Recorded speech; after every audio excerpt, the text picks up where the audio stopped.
Be still and know that I am God.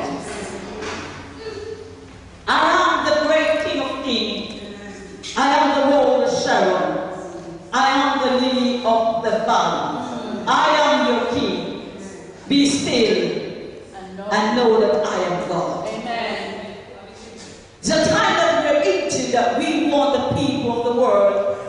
you know that God is in control. Amen.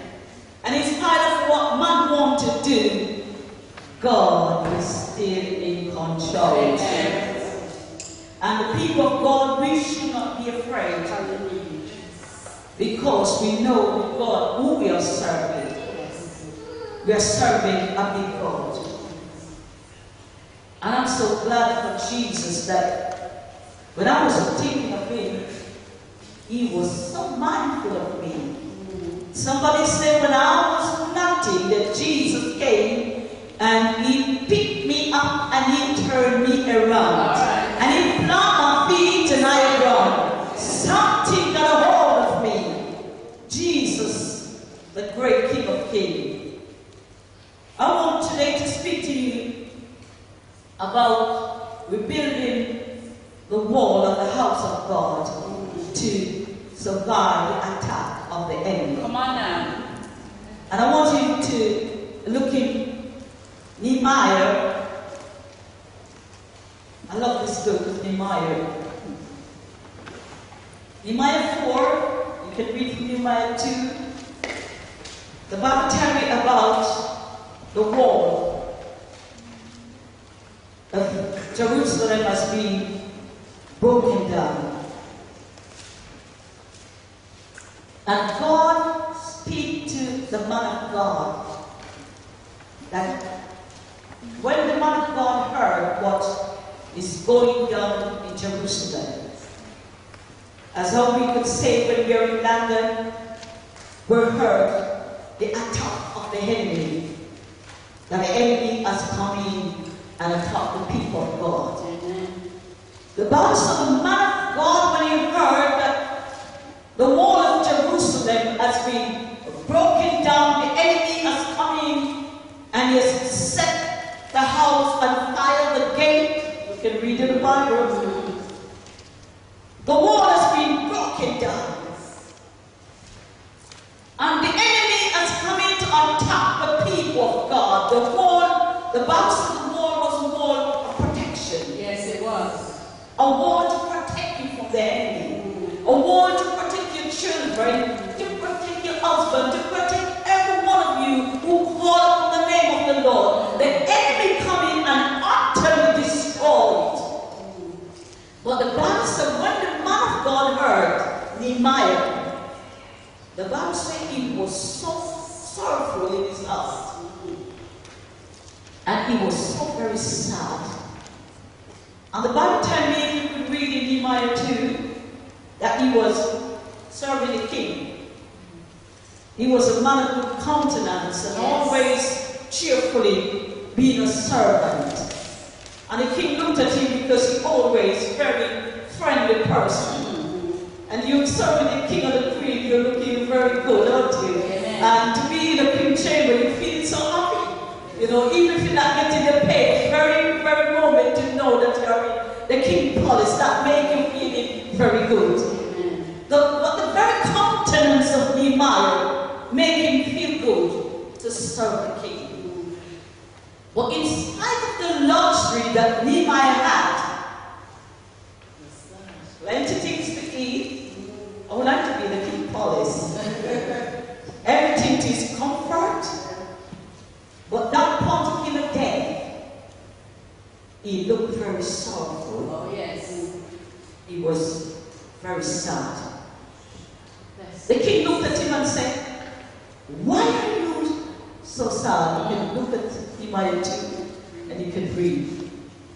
You're not looking the same person today because I always looked at you and you're always a cheerful person. And the king started to question him and he was praying because he needed time off because there was something greater work for him to perform down in Jerusalem. Oh, yes. So before he go to the king, he started to pray that when he go to the king will offer his request. Oh, yes. So he prayed and prayed and he prayed. And when he went to the king and he told the king what is happening, and the king started to question him and he told the king everything that's going on. And the king turned around and said, he answered the request of Nehemiah. He wanted to go And I like the Bible, do you want to go? And he said, yes. And then they said, how long will you go for? When you take your vacation, you want to know. So the king answered the request of Nehemiah.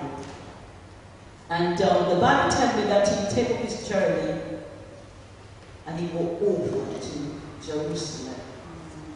The night when the man of God stepped into Jerusalem, and the Bible says he walked around Jerusalem, he walked around the walls, and he looked at it, he viewed the entire place, because he knew what it was before.